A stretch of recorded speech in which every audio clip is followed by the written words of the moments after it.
बिस्मिल्लाहिर्रहमानिर्रहीम। अस्सलाम वालेकुम फ्रेंड्स। आज हम बात करेंगे असाइनमेंट 1 MTI 302 बिज़नेस मैथ की। तो 27 मई इसकी लास्ट डेट है। कुछ इम्पोर्टेंट इंस्ट्रक्शंस हैं यहाँ पर, ये आप लोग लाजमी पढ़ लिया करें। इसमें बताया जाता है कि असाइनमेंट जो है उसका रूल्स एंड रेगुलेशन क्या हैं। पहली बात तो ये कि इसमें कहता है कि 1 से 11 लेक्चर तक आपकी कमांड होनी चाहिए। दूसरी बात वो ये कहता है कि असाइनमेंट LMS पर ही सबमिट करनी है, आपने ईमेल नहीं करनी। तीसरे पॉइंट में वो कहता है कि जो आपकी आईडी है, VUID जो है, वो जब आपने सोल्यूशन बना लेना है तो उसके ऊपर आपने टॉप पर लिखनी है। तीसरे नंबर पर वो कहता है कि कलर बैकग्राउंड जो है वो आपने यूज़ नहीं करना, यानी कि जो इसके पेजेस का पीछे बैकग्राउंड है वो वाइट है तो वाइट ही रहने देना है, कोई और चेंज नहीं करना। और उसके बाद वो कहता है किसी दूसरे स्टूडेंट के साथ आपकी जो है असाइनमेंट जो है ये मैच नहीं होनी चाहिए। अगर कोई ऐसा स्टूडेंट हुआ कि जिन दो ने नकल की हुई तो उनका जो सोल्यूशन होगा उन दोनों को 0 मार्क जो है वो असाइन होगा। और दूसरी बात लास्ट में वो ये बात कहता है कि जो असाइनमेंट है ये आपने वर्ड फॉर्मेट में ही सबमिट करवानी है, किसी और में नहीं, जैसे कि PDF में नहीं करवा देनी या इमेजेस वगैरह में स्कैन करके या आगे आप कॉपी पे सॉल्व करके उसको इमेज बना के उसको PDF इसमें वर्ड फॉर्मेट में पेस्ट कर दें, ऐसा काम नहीं करना। अच्छा, 2 क्वेश्चन हैं इस असाइनमेंट में। पहला क्वेश्चन है वो कहता है कि if a person provide payments of RS 15,000 at the end of each third month for 7 years and interest is 13.5% compounded quarterly, then calculate how much money is deposited। तो ये कंपाउंड इंटरेस्ट का question है, compound interest का question है, ये annuity का question है। इसमें जो हमारे पास इंटरेस्ट होते हैं ना, वो हम दो तरह का हमारे पास होता है जी। एक सिंपल इंटरेस्ट होता है, कंपाउंड इंटरेस्ट होता है। अब जो होता है ना कंपाउंड इंटरेस्ट या सिंपल इंटरेस्ट, उसमें क्या होता है कि उसमें हमारे पास ना हमने एक ही फी अमाउंट जो है वो एक ही बार सबमिट करवा देते हैं। मसलन अगर ये सिंपल इंटरेस्ट का क्वेश्चन होता तो उसने कहना था कि उसने 15,000 रुपये जो हैं वो सबमिट करवा दिए हैं और 7 साल बाद उसका इंटरेस्ट जो है वो मालूम करें कि 7 साल बाद उसने कितने पैसे जो हैं वो उसके डिपॉजिट हो गए इस रेट के साथ। और अगर ये कंपाउंड इंटरेस्ट होता तो फिर हमने कहना था कि 15,000 हैं और 7 साल के लिए हैं और इस रेट के ज़रिए वो दूसरा उसका कंपाउंड का फार्मूला होता है, यानी कि हर साल जो उसका इंटरेस्ट रेट होता है वो उसमें ऐड होता जाता है। लेकिन ये क्वेश्चन और है, इसमें वो कहता है कि if a person provide payments 15,000 at the end of each third month, यानी कि हर 3 महीनों के बाद वो 15,000 दे रहा है। पहले 3 महीनों के बाद 15,000 दिया, फिर 3 महीनों के बाद 15,000, फिर 3 महीनों के बाद 15,000, फिर 3 महीनों के बाद 15,000, यानी कि वो 7 साल तक हर 3 महीनों के बाद 15,000 सबमिट करवाता जा रहा है। ठीक है। और जो इसके ऊपर इंटरेस्ट रेट है वो 13.5% है, लेकिन क्वार्टरली है, यानी कि ये इंटरेस्ट रेट जो है ये भी 3 मंथ के ऊपर अप्लाई हो रहा है। Then calculate how much money is deposited, तो बताना ये है कि उसने अब तक कितनी जो मनी है वो उसने डिपॉजिट करवा दी है। तो मैंने इसका सलूशन जो है वो ऑलरेडी किया हुआ है, उसको मैं यहाँ से आप लोगों को समझा देता हूँ।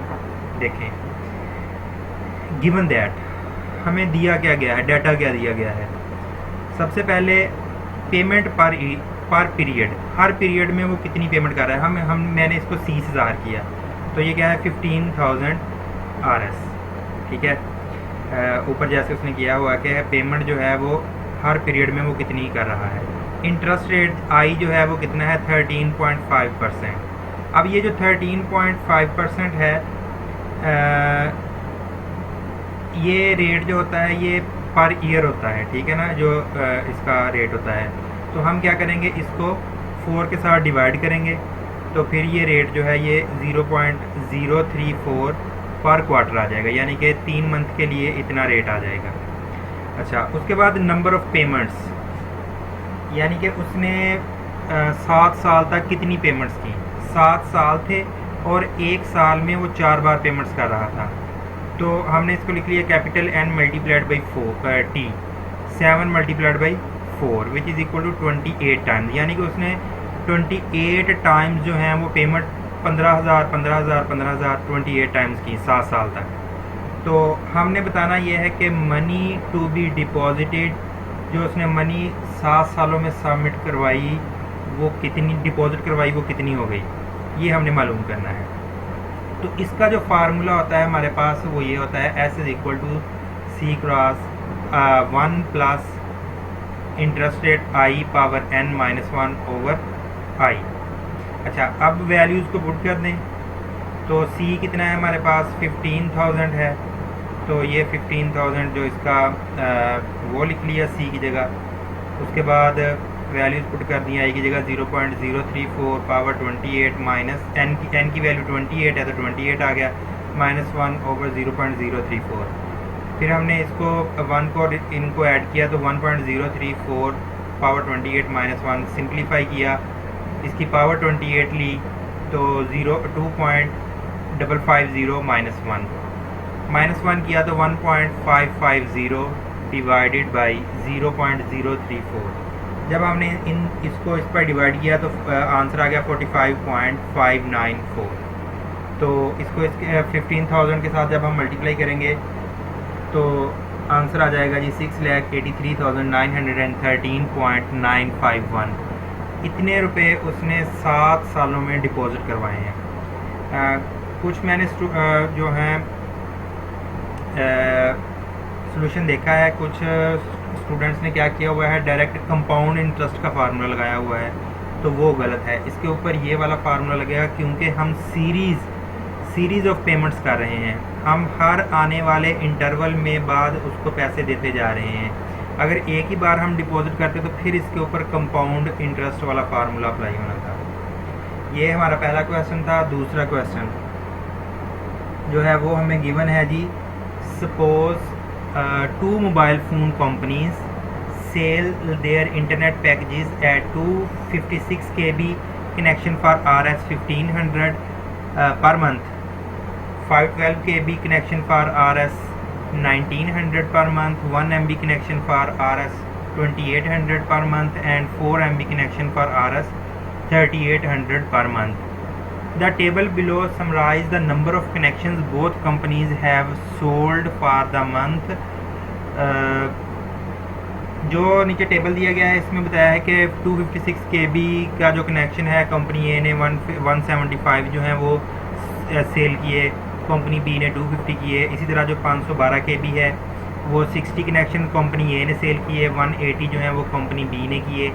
1 MB के कनेक्शन 22 ए कंपनी ने 22 किए और कंपनी बी ने 65। 4 MB के 8 कनेक्शन जो हैं वो ए कंपनी ने किए और 23 कनेक्शन जो है वो कंपनी बी ने। क्वेश्चन क्या है हमारा? क्वेश्चन है what is the annual revenue of company A. तो बताना यह है कि एनुअल रेवेन्यू जो है वो कंपनी ए का कितना है और कंपनी बी का जो है वो क्वार्टरली रेवेन्यू हमने देखना है।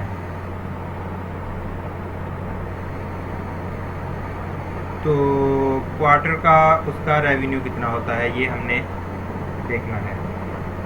और उसने हमें कहा है कि यूज़ आपने क्या करना है, use matrices to illustrate the above information. अब इस क्वेश्चन को यूज़ करने के लिए वो कहता है कि आपने क्या करना है, मैट्रिसेस को यूज़ करना है।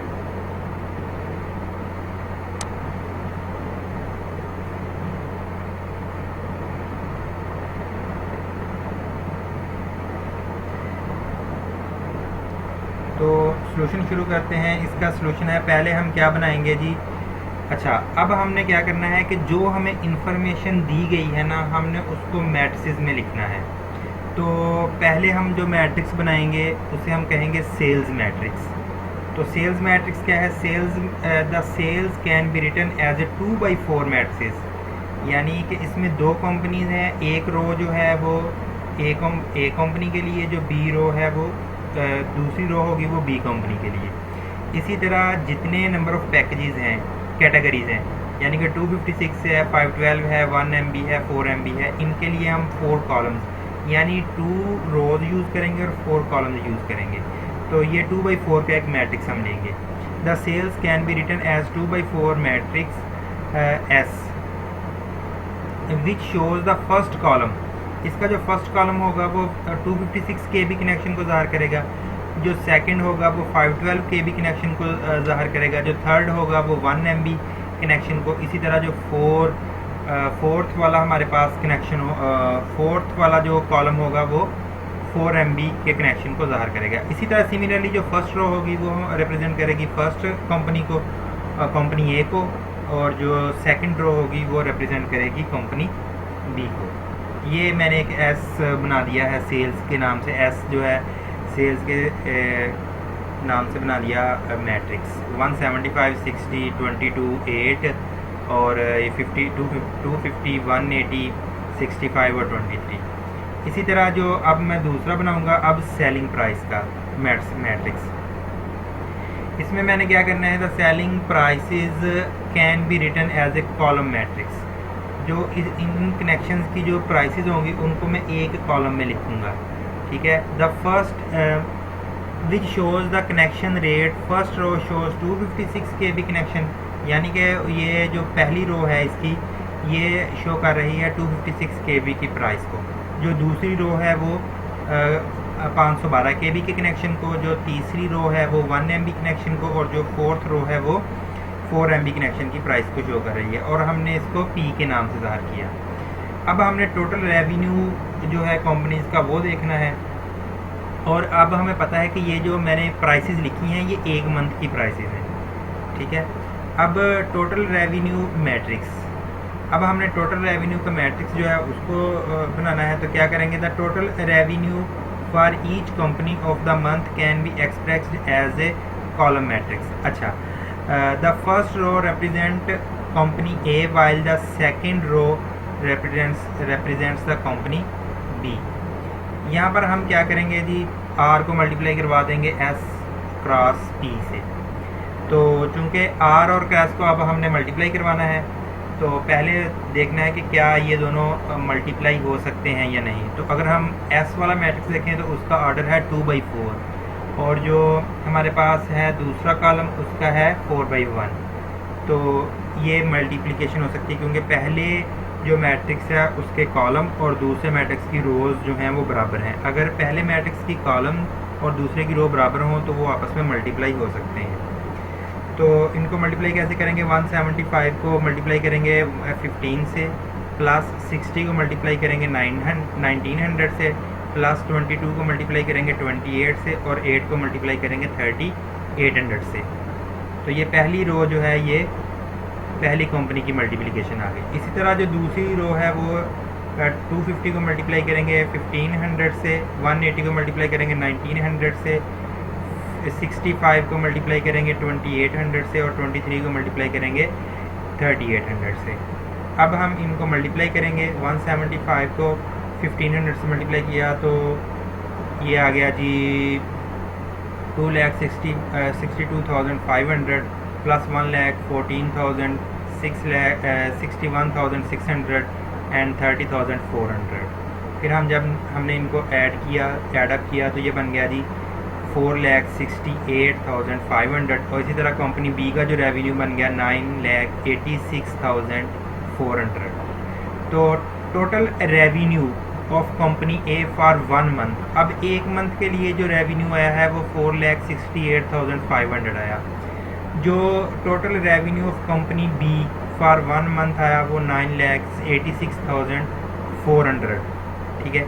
अब हमें एक एक मंथ का जो है वो रेवेन्यू पता चल गया। अब क्वेश्चन क्या है हमारा क्वेश्चन था जी पार्ट ए में, what is the total annual revenue.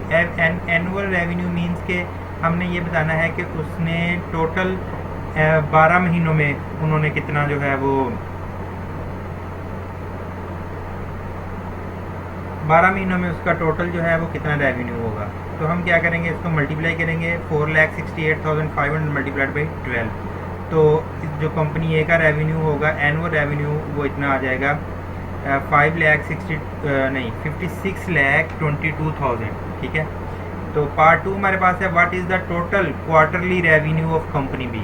Quarterly revenue हमारे पास होता है जी कि हमने इसको 3 से मल्टीप्लाई करना है। क्वार्टर यानी कि अगर हम एक साल के 4 हिस्से बनाएं तो वो 3 मंथ बनते हैं। तो जब हम 9,68,400 को मल्टीप्लाई करेंगे 3 से तो हमारे पास जो आंसर आता है वो है जी 9,20,86,400